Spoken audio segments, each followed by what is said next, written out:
खुलुमबाय बेयो बड'लेण्ड इंखं टेलिभिजन दिनै 9 डिसेम्बर 2022 बृहस्पतिबार खालि सानसेनि बरादखौ नोंथांमोननि खाथियाव लाबोदों आं सदानन्द दैमारिया।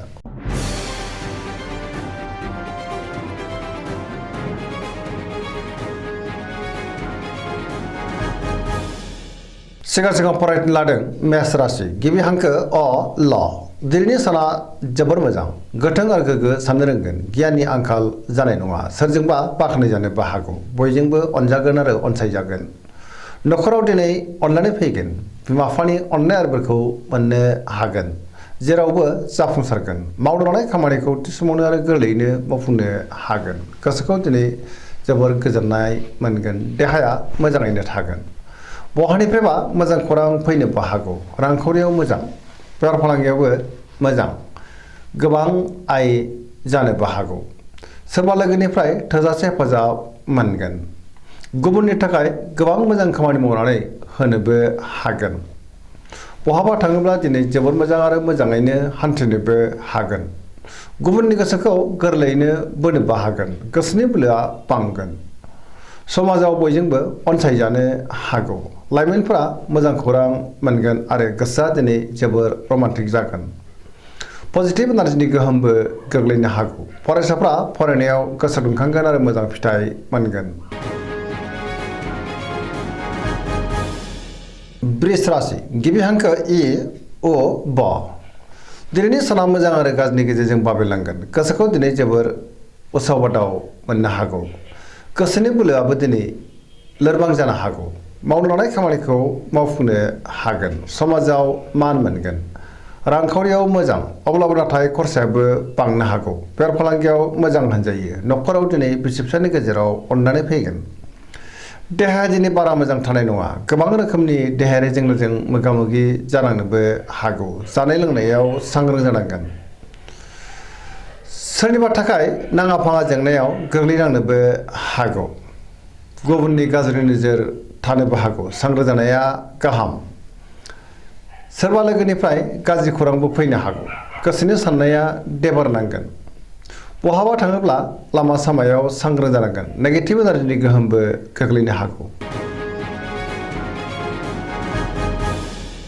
मिथुन राशि गिबि हांखो क स दिनैनि साना जोबोर मोजां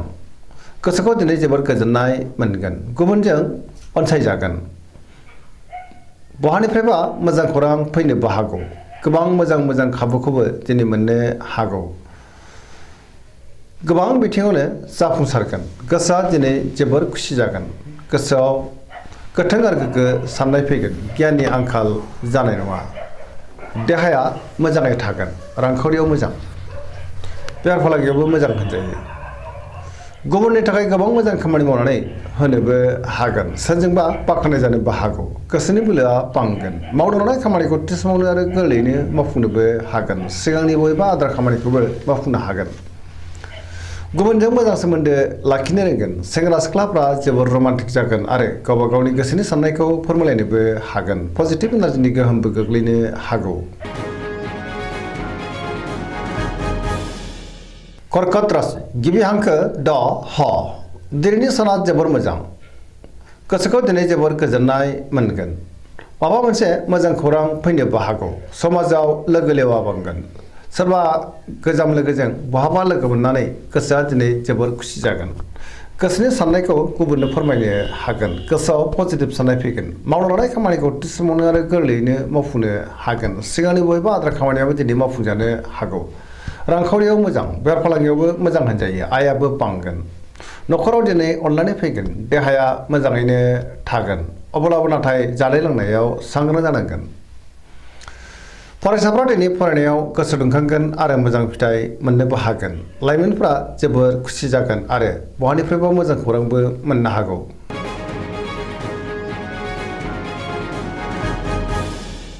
सिंह राशि गिबि हांखो म ट दिनैनि साना जोबोर मोजां बहाबा दावबायनो एबा हान्थिनो खाबुबो मोननो हागौ सोरनिबा अननाय मोननानै गोसोखौ दिनै जोबोर गोजोननाय मोनगोन समाजाव लोगो लेवा बांगोन गोसोआव दिनै गोग्गो आरो गोथों साननाय फैगोन गियाननि आंखाल जानाय नङा मावनो लानाय खामानिखौ थि समावनो आरो गोरलैयैनो मावफुंनोबो हागोन सिगांनि बबेबा आद्रा खामानिखौबो दिनै मावफुंनो हागोन सोरबा लोगोनिफ्राय थोजासे हेफाजाब मोननो हागौ बहाबा दावबायनो एबा हान्थिनो खाबु मोननोबो हागौ रांखावरियाव मोजां आयाबो दिनै बांनो हागौ बेफार फालांगियाव दिनै गोबां मुलाम्फा मोनगोन गोसोनि साननायखौ गुबुननो फोरमायनोबो हागोन न'खराव अननानै फैगोन समाजाव दिनै मान मोनगोन सोरबा लोगोनिफ्राय थोजासे हेफाजाब मोननो हागौ देहाया दिनै मोजाङैनो थागोन गोबां खामानियाव दिनै मुखुब थानांनो हागौ पजिटिभ एनार्जिनि गोहोमबो गोग्लैगोन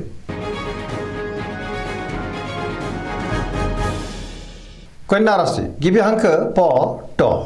दिनैनि साना जोबोर मोजां गोबां मोजां खाबु फैनोबो हागौ सोरबा लोगोनिफ्राय थोजासे हेफाजाब मोनगोन गोसोनि साननायखौ गुबुननो फोरमायनो हागोन गोसोनि बोलोआ बांगोन गोसोआव दिनै पजिटिभ साननाय फैगोन गोथों आरो गोग्गो साननो रोंगोन गियाननि आंखाल जानाय नङा रांखावरियाव जोबोर मोजां अब्लाबो नाथाय खरसायाबो बांनो हागौ बेफार फालांगियाव जोबोर मोजां मुलाम्फा मोनगोन गोबां मुंदांखा सुबुंजों दिनै लोगो मोनज्लायनोबो हागौ न'खराव अननानै फैगोन बिमा बिफानि अननाय आरो बोरखौ मोननो हागौ गोबां खामानियाव दिनै मुखुब थागोन आरो सोरजोंबा बाख्नाय जानोबो हागौ गोसोआ दिनै जोबोर रमान्टिक जागोन लाइमोनफ्रा गावबा गावनि गोसोनि साननायखौ फोरमायलायनो हागोन पजिटिभ एनार्जिनि गोहोमबो गोग्लैनो हागौ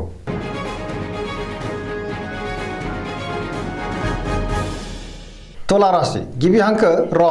ट दिनैनि साना जोबोर मोजां समाजाव लोगो लेवा बांगोन गोसोनि साननायखौ दिनै गुबुननो फोरमायनो हागोन मावनो लानाय खामानिखौ थि समावनो आरो गोरलैयैनो मावफुंनो हागोन सिगांनि बबेबा आद्रा खामानियाबो दिनै मावफुंजानो हागौ देहाया मोजाङैनो थागोन रांखावरियाव मोजां बेफार फालांगियावबो मोजां होनजायो बहाबा दावबायनो एबा हान्थिनो खाबु मोननोबो हागौ न'खराव बिसि फिसायनि गेजेराव अननानै फैगोन समाजाव मान मोनगोन बबेबा हाबाफारियाव दिनै बाहागो लानो खाबु मोननोबो हागौ सोरजोंबा बाख्नाय जागोन गुबुननि गोसोखौ गोरलैयैनो बोनोबो हागोन लोगोफोरनिफ्राय थोजासे हेफाजाब मोनगोन गोदान थांखि लानो रोंगोन लाइमोनफ्रा गावबा गावनि गोसोनि साननायखौ फोरमायलायनो हागोन आरो गोसोआ दिनै जोबोर रमान्टिकबो जागोन पजिटिभ एनार्जिनि गोहोम गोग्लैनो हागौ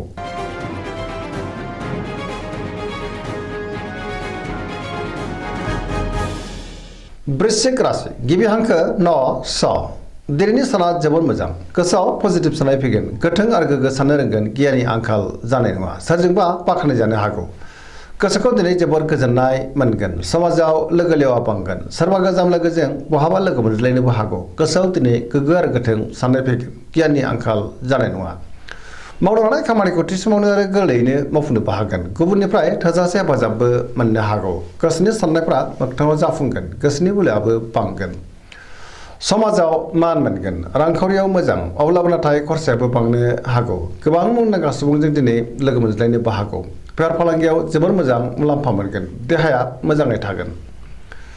गुबुननिफ्राय थोजासे हेफाजाबबो मोनगोन फरायसाफ्रा दिनै फरायनायाव गोसो दुंखांगोन आरो मोजां फिथाइ मोननोबो हागोन लाइमोनफ्रा जोबोर रमान्टिक जागोन आरो गावबा गावनि गोसोनि साननायफोरखौ फोरमायलायनोबो हागोन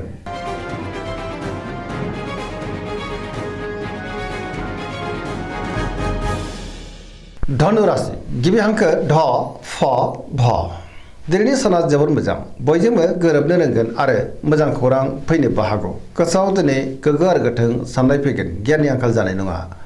मावनो लानाय खामानिखौ थि समावनो मावफुंनो हागोन आरो सिगांनि बबेबा आद्रा खामानियाबो दिनै मावफुंजानो हागौ गोसोनि साननाया जाफुंगोन रांखावरियाव मोजां गोबां धोन आरजिनोबो हागोन बेफार फालांगियाव जोबोर मोजां मुलाम्फा मोनगोन देहाया दिनै मोजाङै थागोन अब्लाबो नाथाय जानाय लोंनायाव सांग्रां जानांगोन न'खराव अननानै फैगोन बिदा फंबायनिफ्राय थोजासे हेफाजाब मोननो हागौ बहाबा दावबायनो एबा हान्थिनो खाबु मोननोबो हागौ लाइमोनफोरनि गोसोआ दिनै जोबोर खुसि जागोन आरो गावबा गावनि गोसोनि साननायखौ फोरमायलायनोबो हागोन पजिटिभ एनार्जिनि गोहोम गोग्लैनो हागौ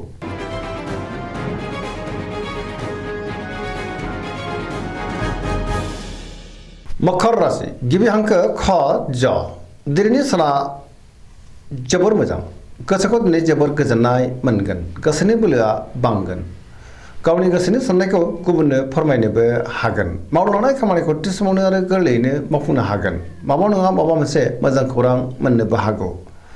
रांखावरियाव मोजां अब्लाबो नाथाय खरसायाबो बांनो हागौ बेफार फालांगियाव जोबोर मोजां मुलाम्फा मोनगोन गुबुननि थाखाय गोबां मोजां खामानि मावनानै होनोबो हागोन सोरजोंबा बाख्नाय जानोबो हागौ मावनो लानाय खामानिखौ थि समावनो आरो गोरलैयैनो मावफुंनो हानानै गोसोआ दिनै जोबोर गोजोननायबो मोननो हागौ गोदान खामानियाव आखाइ होजेननो हागोन न'खराव अनलायनाय फैगोन बिमा बिफाजों अनजासे गारगोन देहाया दिनै मोजाङैनो थागोन सेंग्रा सिख्लाफ्रा जोबोर रमान्टिक जागोन आरो गावबा गावनि गोसोनि साननायखौ फोरमायलायनोबो हागोन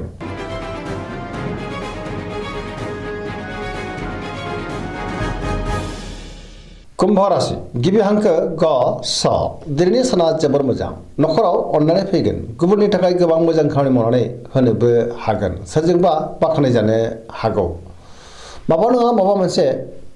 मोजां खौरां मोननोबो हागौ गोसोआव दिनै गोथों आरो गोग्गो साननाय फैगोन पजिटिभ साननो रोंगोन गियाननि आंखाल जानाय नङा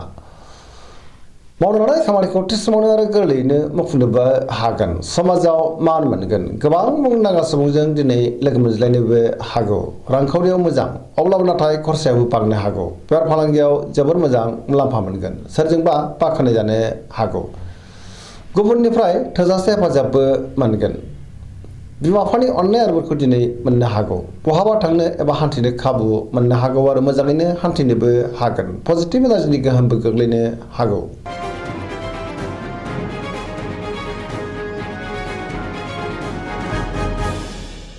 मीन राशि गिबि हांखो द स दिनैनि साना जोबोर मोजां बयजोंबो अनजागोन आरो अनसायजागोन गोबां मोजां खाबु फैनोबो हागौ सिगांनि बबेबा जेंनाफोरखौ दिनै सुस्रांनोबो हागोन सोरजोंबा बाख्नाय जानो हागौ गोसोआव दिनै पजिटिभ साननाय फैगोन गोथों आरो गोग्गो साननो रोंगोन गियाननि आंखाल जानाय नङा गावनि गोसोनि साननायखौ दिनै गुबुननो फोरमायनोबो हागोन देहाया मोजाङै थागोन अब्लाबो नाथाय जानाय लोंनायाव सांग्रां जानांगोन रांखावरियाव मोजां आयाबो दिनै बांनो हागौ बेफार फालांगियाव जोबोर मोजां मुलाम्फा मोनगोन न'खराव अननानै फैगोन सोरबा लोगोनिफ्राय मोजां खौरां फैनोबो हागौ सेंग्रा सिख्लाफ्रा गावबा गावनि गोसोनि साननायखौ फोरमायलायनो हागोन आरो गोसोआ दिनै जोबोर खुसि जागोन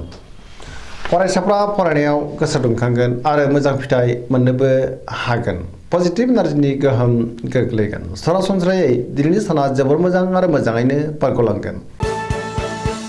दिनैनि राशि फरायनाया एसेनोसै जोबनायाव बेखौनो खावलायो जाहाथे नोंथांमोना सानफ्रोमबो जोंनि बे बड'लेण्ड इंखं टेलिभिजनखौ नायबाय थायो आरो साबस्क्राइब खालामो लोगोसे लाइक खालामो आरो शेयार खालामो एसेनोसै गोजोन्थों